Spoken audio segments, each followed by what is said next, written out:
예, 먼저 DM이란 그 천연가스 개질 반응 이후에 그 합성가스로서 그 디메틸 만드는 것입니다. 가스는 이 디메틸의 상태는 상온 삼합에서는 가스 상태로 존재하지만은 마이너스 25도씨나 6기압 상온에서 6기압 이상을 가하게 될 경우에 그 액체 상태로 존재하게 됩니다.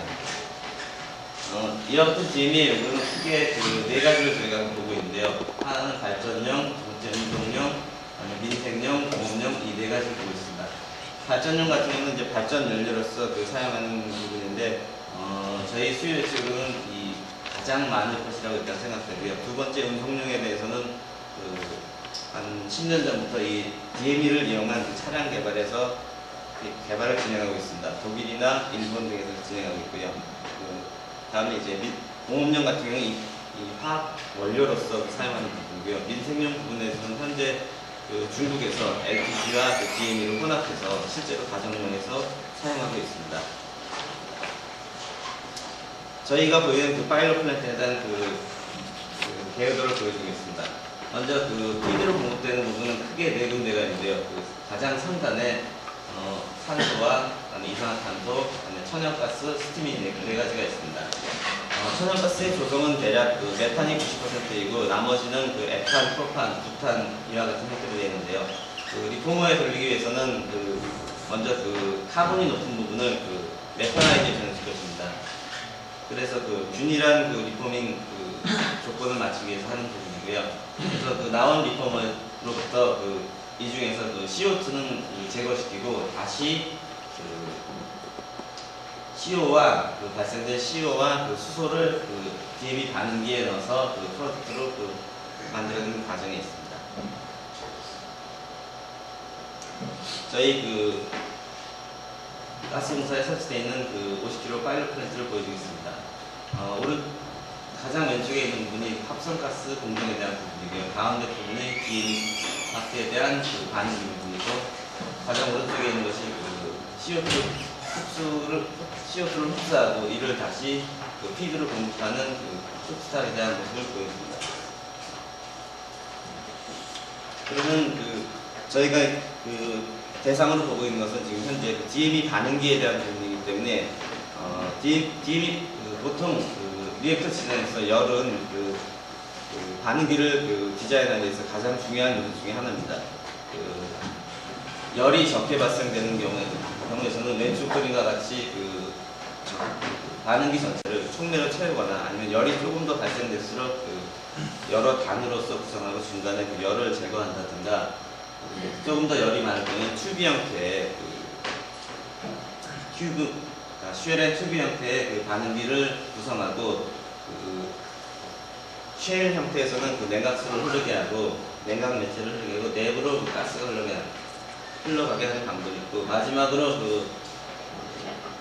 유동층의 형태로서 가장 효율이 좋게 열을 제거하는 방법이 있습니다.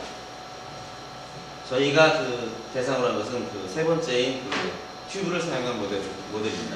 여기서는 7개의 튜브를 가진 다관형 반응기를 저희가 공사를 실제로 돌리고 있고, 이에 대한 거동을 해석하기 위해서 찾아보고 있습니다.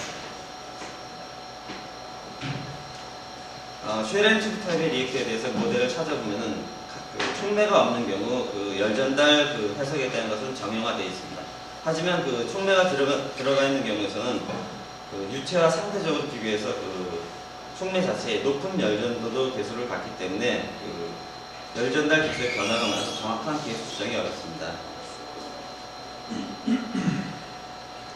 다시 이 수식을 정리하자면 총괄 열 전달 개수는 인사이드 튜브 내측에서의 열 전달 개수 부분, 다음에 벽에서의 열 전달 부분, 다음에 튜브 바깥쪽에 냉각수 부분에서의 열 전달, 다음에 오염 개수에 대한 부분을 고려할 수 있습니다.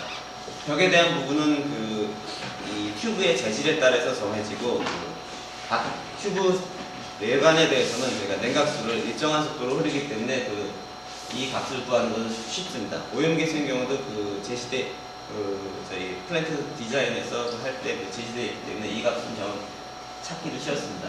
하지만 내부 튜브 내부에 촉매가 있는 경우에는 이 열 전달 개수를 구하는 것이 어려웠습니다. 보시는 바와 같이 촉매가 고르게 분포되는 것이 아니고요. 반응이 동시 수반되기 때문에 이것을 고려해 줘야 됩니다. 이 열전달 모델에 관해서 다양한 수식들을 저희가 조사하고 찾아봤습니다.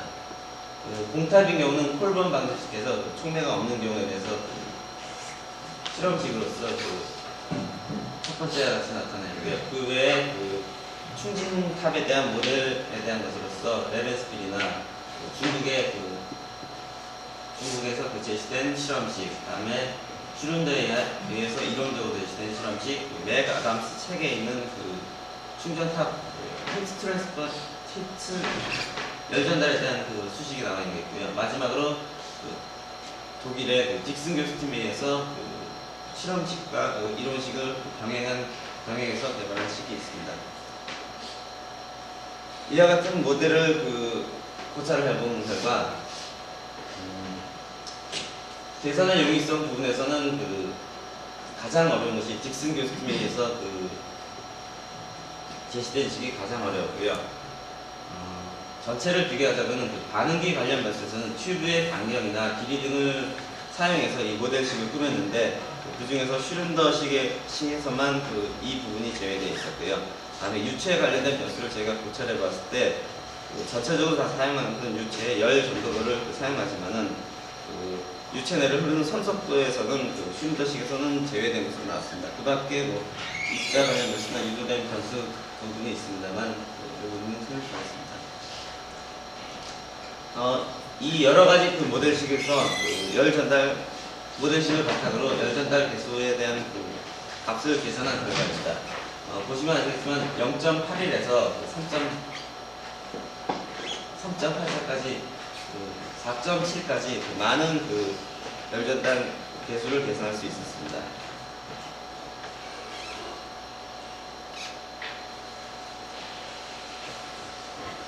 이와 같은 열 전달 개수를 바탕으로 반응 모델을 저희가 넣어서 결과를 보려고 했습니다. 왼쪽에 나타난 그림은 저희가 반응기에 대한 형태를 도식화한 그림을 나타냅니다. DME 반응에 대한 키네틱 모델입니다. 저희는 DME 반응에서는 메탄올 합성 반응, 수성가스 전환 반응, 그다음에 DME 합성 반응 세 가지로 구성되어 있습니다. 아래 나와 있는 식은 키네틱 모델인데 이 두 번째 식에서는 저희가 여기 피별 반응을 형태를 표현했지만 실제 반응에서는 역반응이라는 것 때문에 세 가지 모두 발열 반응의 형태로 나타납니다.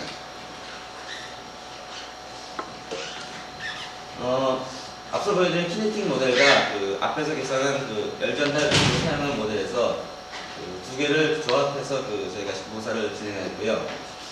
모사를 진행하면서 하나하나씩 반응 모델에서는 먼저 온도라든가 유체의 조성이라든가 유체의 선속도 부분을 고려했고요. 이 계산된 부분을 다시 열 전달 모델에서 바깥으로 빠져나가는 열을 계산해서 고정된 온도를 다시 키네틱 모델에 제공하는 형태로 구성했습니다. 다음에 촉매 표면에서의 열 전달 부분을 고려한 모델이고요. 오른쪽에서 이제 물질 전달에 대한 모델을 나타냅니다. 이후 튜브 외부에서는 튜브와 냉각수 간의 열 전달 모델도 고려했습니다. 촉매를 넣지 않은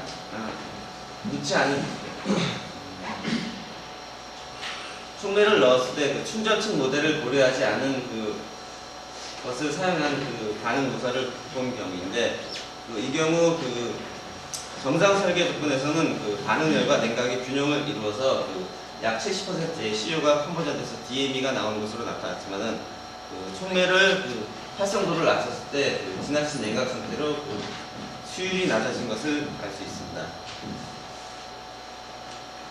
레벤스피렐 모델을 사용한 경우에 수식 결과를 보여드리는데요. 이 경우에 촉매 활성이 100%를 고려했어도 지나친 냉각으로 인해서 DME CO 전하율이 낮아진 것을 알 수 있습니다. 그래서 이 전체적으로 저희가 그 여러 가지 모델에 대해서 앞서 보여드린 예처럼 그 여러 가지 모델에 대해서 그 DME의 수율을 찾아보았습니다. 보시면 그 공탑으로부터 60%부터 11%까지의 그 결과들을 보여줍니다. 그리고 여기서 보시면 그 DME 반응기 후단에서 그 나오는 온도를 살펴보면은 315도부터 179도까지 나오고요.